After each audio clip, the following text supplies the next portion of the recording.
नमस्कार। सबसे पहले मैं अपने आप को इंट्रोड्यूस कर लूँ। मेरा नाम है जया वर्मा सिन्हा।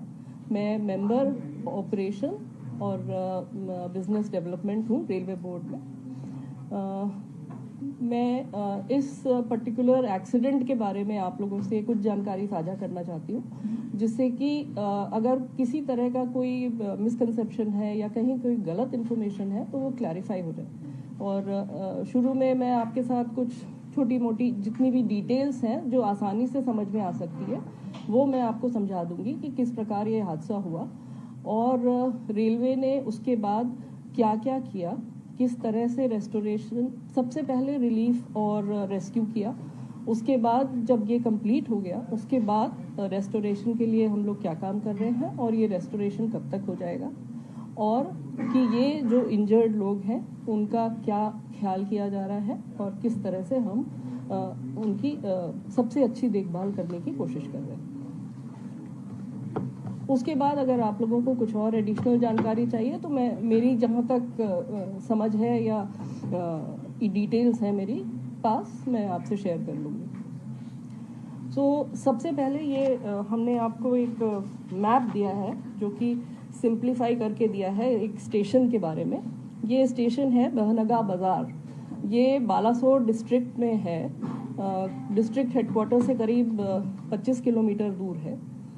ये 2 तारीख की दुर्घटना है जब तकरीबन शाम के 6:55 पे कोरोमंडल एक्सप्रेस जो इस स्टेशन पे चल आ रही थी वो दुर्घटनाग्रस्त हुई और उसकी दुर्घटना की वजह से जो और गाड़ियां उस स्टेशन से या तो निकल रही थी या उस पर खड़ी हुई थी उनको भी इसकी चपेट में आ गई वो। तो अगर आप ये स्टेशन का लेआउट देखेंगे, ये आपके पास है, ये स्टेशन का लेआउट अगर आप देखते हैं इसमें 4 लाइन है। ये 4 लाइन का स्टेशन है। इसमें 2 लाइन है एकदम सीधी जिनको हम लोग मेन लाइन कहते हैं। तो जो थ्रू गाड़ियां हैं जिनको स्टेशन पे रुकना नहीं है वो इस मेन लाइन से सीधी निकल जाती हैं। उसके अलावा जो 2 साइड में एक ऊपर एक नीचे दिख रही हैं आपको, वो लाइंस हम उनको लूप लाइन कहते हैं। जहाँ पे अगर हमको किसी गाड़ी को रोकना है तो हम वहाँ पे उस गाड़ी को उस लूप लाइन में लेते हैं। तो यहाँ पे उस समय 2 मेल एक्सप्रेस गाड़ियों को पास होना था अलग अलग डायरेक्शन में। एक गाड़ी आ रही थी,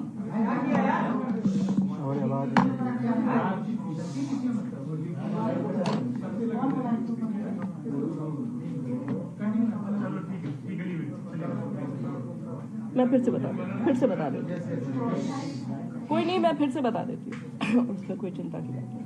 4 लाइन का स्टेशन है। इसकी जो बीच की 2 लाइंस हैं वो मेन लाइन है जो कि अगर गाड़ी रुक नहीं रही है तो ज़्यादातर उससे जाती है, और जो 2 और लाइन है आजू बाजू अलग अलग वो लूप लाइन कहलाती हैं, जिसमें कि हमको अगर गाड़ी को रोकना है तो हम वहाँ पे उसको ले जाते हैं और उसको वहाँ रोकते हैं। इस दिन इस समय यहाँ पे 2 गाड़ियाँ खड़ी थी जिनको रोका गया कि ये मेल एक्सप्रेस गाड़ियाँ जो हैं जिनको यहाँ रुकना नहीं है उनको जाने के लिए एकदम क्लियर पाथ मिले। तो उस हिसाब से यहाँ पे जो ऊपर वाला आपको दिख रहा है लूप लाइन जिस पे लिखा हुआ है स्टेशनरी गुड्स ट्रेन, ये एक जो हम लोग BCN कहते हैं या कवर्ड गाड़ी होती है मालगाड़ी, वो यहाँ पे खड़ी थी। और नीचे जो लाइन दिख रही है वो अप लूप लाइन है। वो अप लूप लाइन में एक और गुड्स ट्रेन रोक दी गई थी जिससे कि मेल एक्सप्रेस के लिए क्लियर पाथ मिल जाए। वो गुड्स गाड़ी थी एक आयरन ओर से लदी हुई गुड्स ट्रेन। ये दोनों गाड़ियां यहाँ पे खड़ी कर दी गई थी और जिससे कि मेन लाइन का रूट सेट कर दिया गया था। चेन्नई की तरफ से आ रही थी यशवंतपुर एक्सप्रेस जो कि एक्चुअली बैंगलोर से आ रही थी, डायरेक्शन सेम है। बैंगलोर से आ रही थी, हावड़ा जा रही थी। ये गाड़ी कुछ सेकंड पहले आ रही थी कोरोमंडल से। ये जा रही थी बैंगलोर से हावड़ा की तरफ, और उल्टे डायरेक्शन में हावड़ा से चली हुई, मतलब शालीमार से चली थी एक्चुअली, कलकत्ता का एक स्टेशन है शालीमार, वहाँ से चली थी। शालीमार से चली हुई ये गाड़ी कोरोमंडल ये चेन्नई जाने के लिए आ रही थी। इसके लिए भी मेन लाइन सेट थी, दूसरे डायरेक्शन की थी जिसको हम लोग अप मेन लाइन कहते हैं। उस लाइन का डायरेक्शन सेट था, रूट सेट था, हर तरह से सिग्नल सेट थे और सिग्नल ग्रीन थे। ग्रीन सिग्नल का मतलब है ड्राइवर को सिग्नल का इंडिकेशन अगर ग्रीन मिल रहा है, इसका मतलब है उसका आगे का पाथ एकदम क्लियर है और वो सीधा अपनी पूरी स्पीड, जो भी उसको परमिटेड मैक्सिमम स्पीड है, उस पर वो अपनी गाड़ी को चला के ले जा सकता है। तो वो लगभग यहाँ पे इस सेक्शन पे इस गाड़ी के लिए 130 किलोमीटर की परमिटेड स्पीड है, वो 128 किलोमीटर पर आवर पे था, जो कि हम लोगों ने लोको के रिकॉर्ड से भी कंफर्म किया है। वो 128 किलोमीटर पर आवर की स्पीड पे था, कोरोमंडल वाला। और दूसरी डायरेक्शन से यशवंतपुर जो आ रही थी वो भी 126 पे थी, वो भी 130 पे परमिटेड है, वो भी 126 किलोमीटर पर आवर पे थी। इनके सबके लोगों के डेटा से हम लोगों ने ये कंफर्म भी कर लिया कि ये स्पीड थी गाड़ियों की, जो कि उनकी परमिटेड स्पीड के अंदर थी, लिमिट पे थी। तो ओवर स्पीडिंग की कोई बात नहीं थी। सिग्नल एकदम जो उसको दिख रहा था ग्रीन था और उसको सीधा जाना था। किसी कारणवश जो कारण अभी इन्वेस्टिगेशन में है, और मंत्री जी, जैसा आप लोग देख ही रहे हैं कि मंत्री जी पिछले 36 घंटे से उसी साइट पे, और वो वहाँ से हिल नहीं रहे हैं। वहाँ पे वो रेस्टोरेशन, इन्वेस्टिगेशन, रिलीफ और जितने भी लोग हॉस्पिटल में भी हैं उनसे भी जाके मिल रहे हैं। तो he is doing everything from there and he is leading from the front. So उन्होंने अभी जानकारी दी है कि प्रिलिमिनरी फाइंडिंग से ऐसा लगता है कि सिग्नलिंग में कोई परेशानी पाई गई, लेकिन वो भी प्रिलिमिनरी जानकारी है।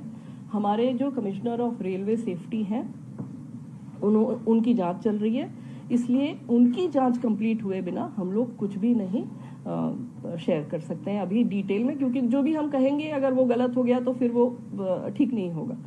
इसलिए हम भी अभी इंतज़ार कर रहे हैं कि वो अपनी फाइंडिंग्स हमें कंप्लीट डिटेल्ड फाइंडिंग्स हमें बताएं, जिससे कि हम लोग पता कर सकें कि क्या कारण था जिसकी वजह से ये दुर्घटना हुई।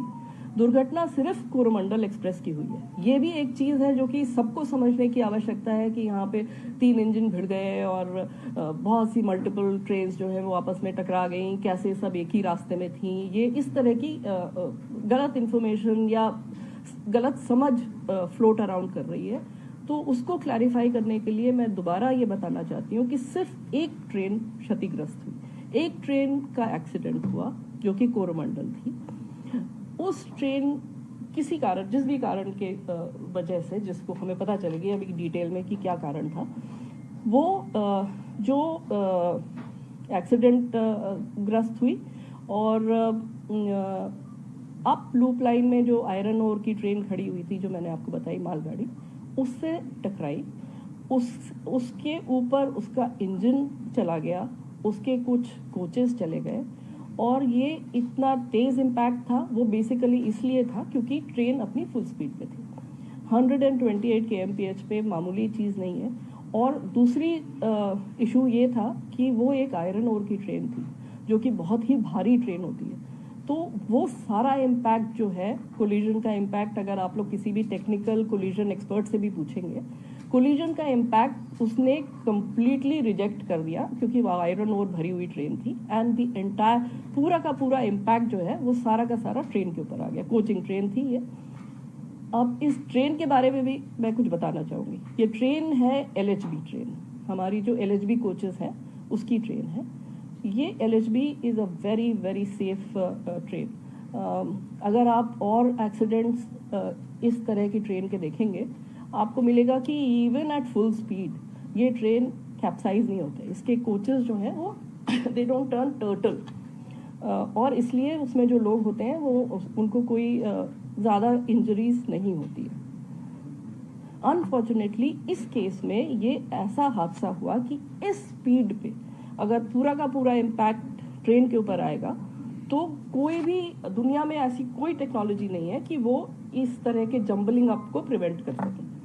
तो मालगाड़ी बिल्कुल नहीं डिरेल हुआ, क्योंकि आयरन ओर था वो। तो आयरन ओर इतना स्टेबल और उसकी सेंटर ऑफ ग्रेविटी इतनी स्टेबल होती है कि वो नहीं हिली तक नहीं, उसको थोड़ा बहुत इधर उधर हुआ पर वो हिली नहीं। और पूरा इम्पैक्ट जो है वो इस ट्रेन के ऊपर आ गया, जो कि पैसेंजर्स के साथ थी। और उसकी वजह से ये इंजरीज और अनफॉर्चुनेट डेथ्स बहुत हुई। तो ये है बैकग्राउंड इसका। इसके साथ चूंकि इसके डिब्बे बिखर गए, इम्पैक्ट की वजह से, कोलिजन की वजह से सारा इधर उधर बिखरे, तो उसमें से कुछ डिब्बे जो हैं वो अगर आप देखेंगे तो ये जो डाउन लाइन मेन लाइन है इसकी तरफ आ गए, और ये डाउन मेन लाइन पे यशवंतपुर एक्सप्रेस निकल रही थी, वो भी 126 की स्पीड पे जा रही थी। वो करीब करीब क्रॉस कर गई थी। वो तो मिस फॉर्च्यून है कि एक लिटरली एक फ्रैक्शन ऑफ सेकेंड के लिए उसके पीछे के 2 डिब्बे थे जो कि इसके डिरेल डिब्बों के रास्ते में आ गए, और इन डिरेल डिब्बों के इम्पैक्ट से उसके आखिरी 2 डिब्बे वो भी डिरेल होके, यशवंतपुर एक्सप्रेस के, वो भी डिरेल होके दूसरी तरफ फिक गए। तो ये सारा इतनी स्पीड में और इतने मोमेंटम में था कि उसकी वजह से वो 2 डिब्बे भी क्षतिग्रस्त हुए, और उसमें भी कुछ लोगों को बहुत इंजरीज हुई, कुछ डेथ्स भी हुई। ये हुई यशवंतपुर एक्सप्रेस जो कि उसमें इन्वॉल्व हो गई। उसके अलावा जो एक और मालगाड़ी दूसरी तरफ जो खड़ी हुई थी, जो हम जिसको डाउन लूप में दिखा रहे हैं, ये आपको स्टेशनरी गुड्स ट्रेन, ये इस पे भी थोड़ा सा वो डिब्बों का इम्पैक्ट हुआ, पर कोई खास उसमें क्षति नहीं हुई। ये पूरे एक्सीडेंट का बैकग्राउंड है। इसके बाद जो सबसे पहला काम हुआ, जो रेलवे में एक बहुत लेट डाउन प्रोसीजर है इस तरह के डिजास्टर्स के लिए, कि वो स्टेशन मास्टर ने तुरंत कंट्रोल को मैसेज करी, और उसके बाद हमारी जो मेडिकल रिलीफ ट्रेन होती है वो 2 जगह से तुरंत चल पड़ी। 20 मिनट के अंदर वो गाड़ियाँ चल पड़ी। एक आई खुर्दा की तरफ से, मतलब भुवनेश्वर की तरफ से, और एक आई खड़गपुर की तरफ से। भुवनेश्वर वाली पहले पहुंची और उसके जस्ट 10 मिनट बाद खड़गपुर वाली पहुंची। साथ में एनडीआरएफ को इन्फॉर्म कर दिया गया। एनडीआरएफ की एक टुकड़ी बालासोर में स्थित थी, क्योंकि वहाँ पे साइक्लोन और ये सब फ्लड्स वगैरह के लिए उनकी एक टुकड़ी वहाँ पर मौजूद रहती है। उस टुकड़ी को तुरंत इन्फॉर्म कर दिया गया। ये भी मैं बताना चाहूँगी कि हम लोगों की एनडीआरएफ के साथ कंटिन्यूअस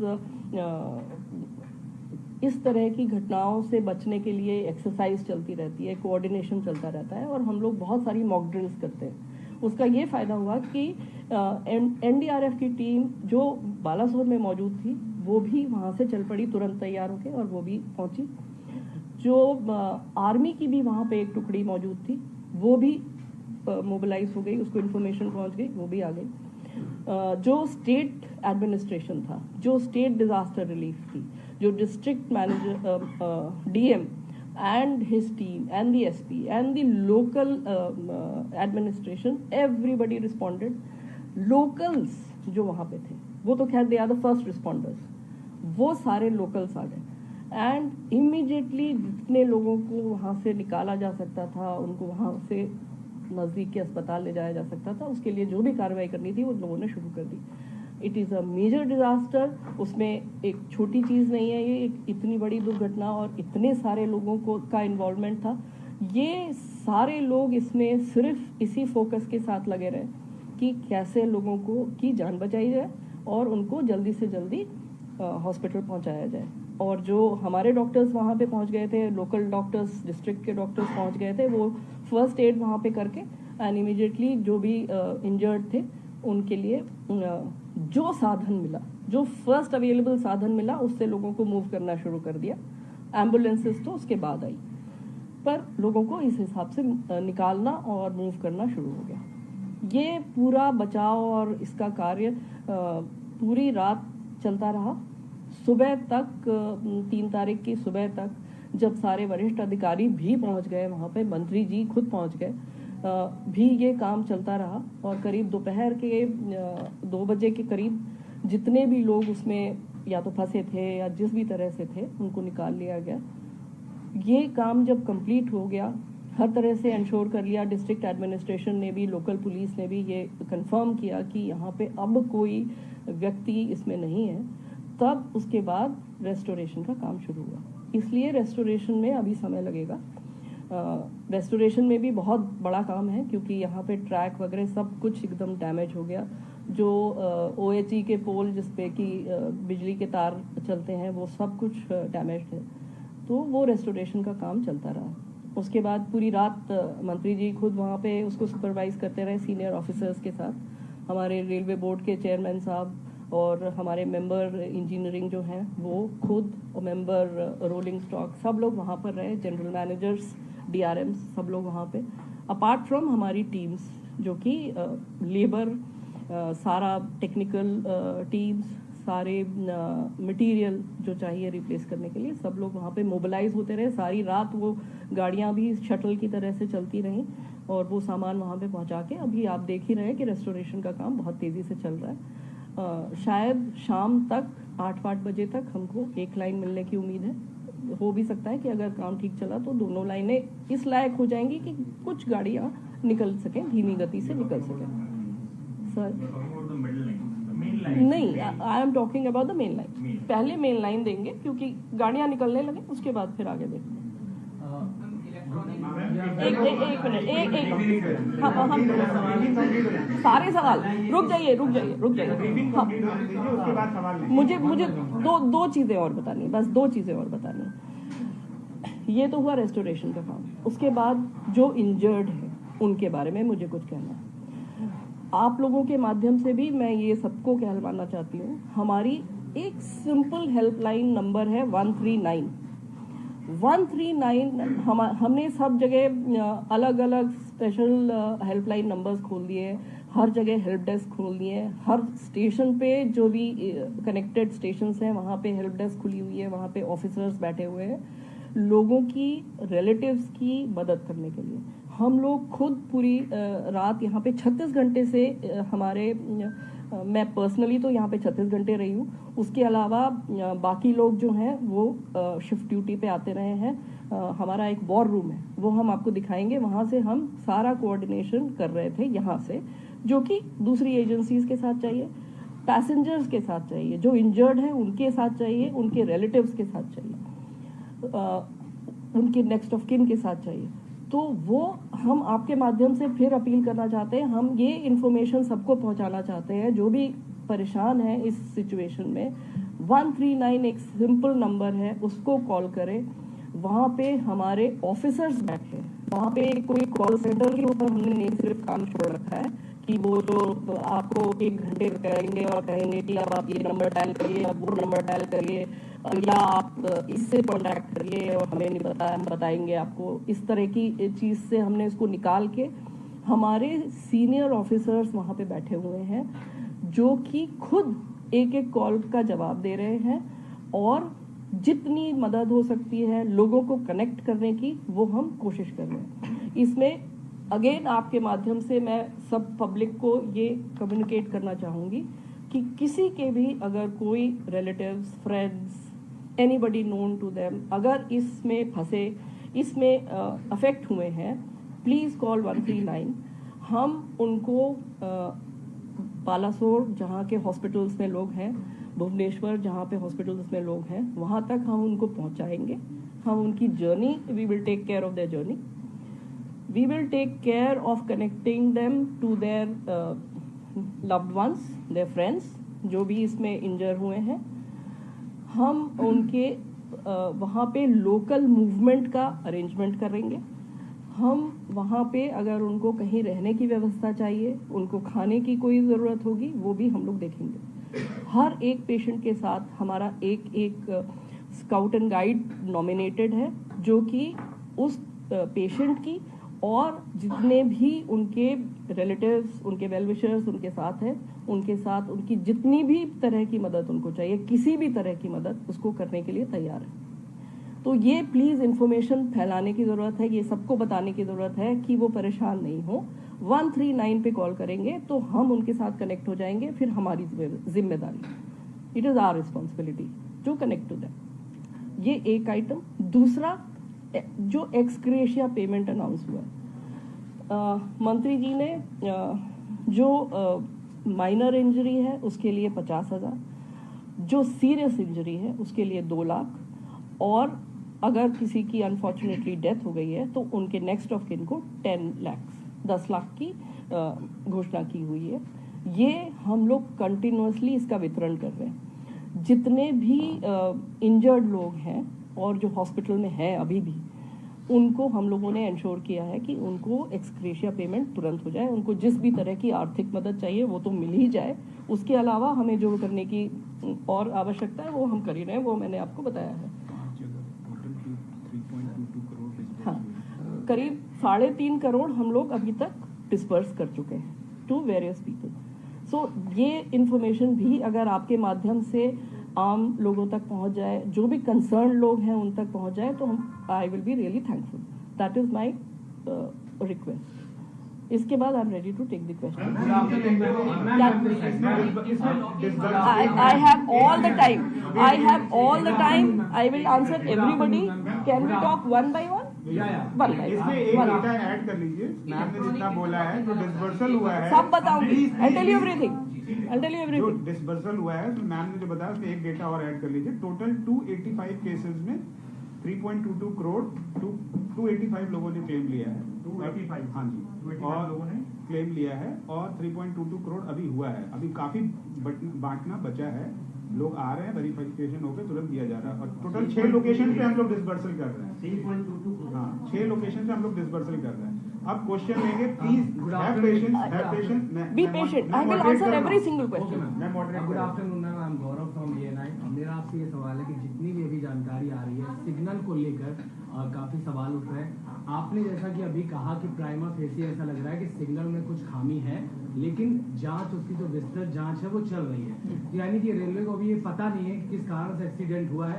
फिलहाल आपके पास सिर्फ इतनी जानकारी कि सिग्नल की कुछ कारण जो भी आप कंफर्म नहीं है। नहीं, यही आप कह रहे हैं? नहीं, मैं आपको करेक्ट करना चाहूंगी। आप अगर इसको इस तरह से समझे कि कारण हमें पता चल गया है, लेकिन ये प्राइमा फेसी कारण है और वो मेरी तरफ से गैर जिम्मेदाराना होगा अगर वो मैं पब्लिक करूँ, क्योंकि रेलवे एक इतना कॉम्प्लेक्स सिस्टम है जिसको कि अगर पूरी जांच किए बिना हम किसी भी निष्कर्ष पर पहुंच जाए, प्राइमा फेसी हमें पता है कि क्या हुआ है, लेकिन नहीं, प्राइमा फेसी है, I will not share it, it is a confidential information. I am a responsible officer and I will share it when I have confirmed. हमारे इसीलिए एक इंडिपेंडेंट इंक्वायरी एजेंसी है जिसका नाम है कमिश्नर ऑफ रेलवे सेफ्टी। वो इस inquiry को डिटेल में समझ रहे हैं। इस समय एक एक इन्फॉर्मेशन कॉन्फिडेंशियल है, इसलिए जो भी इन्फॉर्मेशन है मैं प्राइमा फेसी, चूंकि मुझे पता है, लेकिन उसके बावजूद I am not allowed to share it till CRS is submits his report and that is a public report. CRS एक लीगल एंटिटी है जिसके कि बहुत क्लियरली रूल्स डिफाइंड है। उनके जो भी इंफॉर्मेशन है वो कॉन्फिडेंशियल है। उनके जितने भी विटनेसेस हैं, उनके जितने भी एविडेंस हैं, उन्होंने जितना भी रेलवे का रिकॉर्ड है वो सीज किया हुआ है and nothing can be touched or tampered or shared till CRS has satisfied himself and come to a conclusion. So that is the reason why we are not sharing. It is not because we don't know, but it is because it is prohibited as per the CRS inquiries rules provisions. That is the reason. Ma'am, Coromandel जब main light पे जा रही थी तो उसके बाद वो क्या नाम है, अपलाइन में कैसे गई? सिग्नल था अपलाइन में जाने के लिए या उसका रेल ट्रैक चेंज करके उसको भेजा गया उसे? That is exactly what we are trying to identify. Prima facie हमें कुछ जानकारी पता चली है जिससे कि हमें लगता है कि सिग्नलिंग में कुछ गड़बड़ हुई है, लेकिन जैसा मैंने इनको बताया, हम डिटेल आपके साथ तभी शेयर कर पाएंगे जब CRS साहब अपनी इंक्वायरी सबमिट करेंगे। ये अभी एक क्वाजी लीगल प्रोसेस में चला गया है। CRS has the powers of a जज एंड जैसा आप जानते हैं किसी भी लीगल केस में if the matter is sub judice you can not discuss the details with public.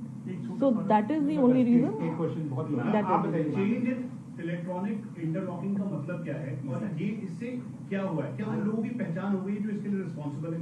एक मिनट, ये एक्सपर्ट हमारे साथ हैं, सर पहले इंटरलॉकिंग के बारे में बता देंगे, फिर इलेक्ट्रॉनिक इंटरलॉकिंग के बारे में बता देंगे, और फिर जो केस से रिलेटेड है वो वापस हम लोग हम जो बताएंगे। रिस्पॉन्सिबल है? सब्जेक्ट सर बता देंगे।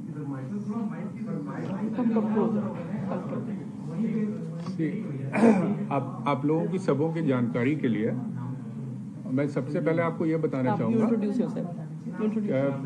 मैं संदीप माथुर हूँ, I am principal executive director signalling. जो हम लोगों के कोई भी स्टेशन होता है जिसमें आपने देखा कि 2 लाइनें जो जा रही हैं, एक अप और एक डाउन, उस स्टेशन पे 2 और लूप लाइंस होती हैं। तो उस मेन लाइन पे अगर सीधा ट्रेन को चलना है तो कोई इशू नहीं है, बट अगर लूप लाइन में हमें ट्रेन को ले जाना है तो एक पॉइंट होता है जो कि इसमें आपको दिखाया हुआ है नक्शे में, उसके ऊपर तो उस पॉइंट को हमें ऑपरेट करना होता है जिससे वो आगे पीछे ट्रेन सीधी जाएगी या लूप में जाएगी। दूसरी चीज हम लोगों को ये डिटेक्ट करना होता है कि वो आगे की जो ट्रैक है वो ऑक्युपाइड है या अनऑक्युपाइड है। तो 2 चीजें हो गई बेसिकली, एक पॉइंट और एक ऑक्युपेंसी ऑफ ट्रैक। सिग्नल जो है इस तरीके से इंटरलॉक होता है, जो इंटरलॉकिंग वर्ड आप लोग यूज कर रहे हैं उसको यहीं से लिया गया है। इस तरीके से इंटरलॉक होता है कि आगे की लाइन ऑक्युपाइड है नहीं ये पता चल जाए, और पॉइंट उससे सीधा ले जा रहा है या उसको लूप लाइन में ले जा रहा है ये पता चल जाए। तो जब पॉइंट सीधा ले जा रहा है और आगे का ऑक्युपाइड नहीं है तब वो सिग्नल ग्रीन होता है, और जब पॉइंट लूप में ले जा रहा होता है उसे और लूप लाइन क्लियर है तब वो सिग्नल येलो होता है और उसका रूट दिखाते हैं कि ये दूसरे रूट पे ले जा रहा है। तो ये इंटरलॉकिंग बेसिकली काम करती है। तो ये आप लोगों को इंटरलॉकिंग का बताया मैंने।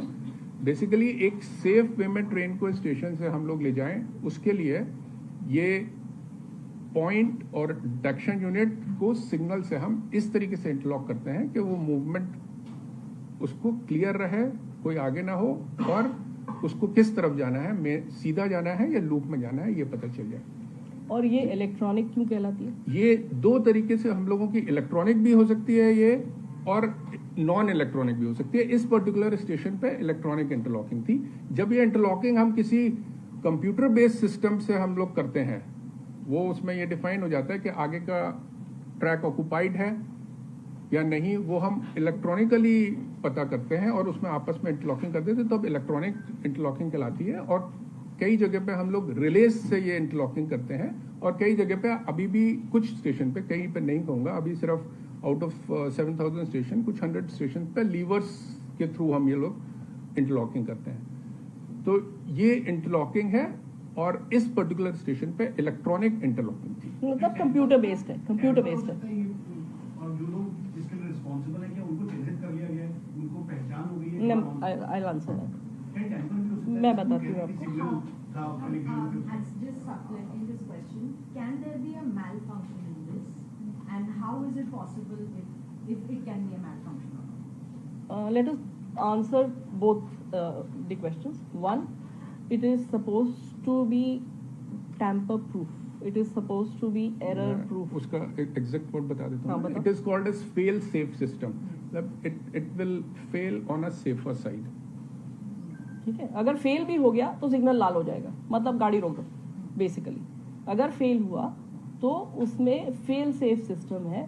फेलियर कंप्यूटर समझता है, लॉजिक समझता है, और उसको डिटेक्ट करेगा अगर कि यहाँ पे कोई फेलियर है तो वो सारे सिग्नल लाल हो जाएंगे, फेल सेफ हो जाएगा, और गाड़ियाँ बंद हो जाएंगी कि पहले आप रुक जाइए, लेट अस चेक क्या प्रॉब्लम है, तभी आप आगे जाइए। तो ये फेल सेफ सिस्टम है as far as the tampering and the error part of it is concern. But however, as it is being suspected, there was some kind of a problem in the system. Whether it was a physical error, कि मान लीजिए, मैं आपको सिर्फ मैं इस particular case के संदर्भ में नहीं बस बता रही हूँ, अगर possibilities of what can go wrong. Supposing किसी व्यक्ति ने वहाँ पे आसपास कुछ खोद दिया बिना ये देखे कि वहाँ पे केबल जा रहे हैं कि नहीं जा रहे हैं, कुछ अगर काट दिया। अक्सर देखेंगे आपकी कुछ काम चल रहा है, रोड बन रही है, कुछ हो रहा है, पेवमेंट बन रहा है, और अगर बिना उसने जानकारी के, बिना उचित परमिशन के वहाँ पे काम